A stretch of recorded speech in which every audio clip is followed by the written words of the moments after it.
Viral di media sosial sebuah unggahan video tembok minimarket Alfamart diduga dibobol maling, Kamis, tanggal 3 Februari tahun 2022. Dalam video tersebut tampak kasir minimarket menangis dan histeris lalu mencari lokasi brankas. Keseringan nonton Shawshank Redemption ini, maling, tulis pengunggah dalam tweetnya. Dalam video terlihat sejumlah etalase yang kosong, tidak ada barang yang dipajang.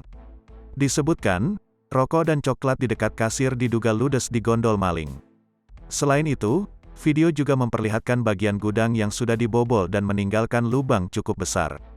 Hingga Jumat, tanggal 4 Februari tahun 2022, siang, video itu sudah ditonton sebanyak lebih dari 9.900 kali dan disukai sebanyak 770 kali oleh pengguna Twitter lainnya.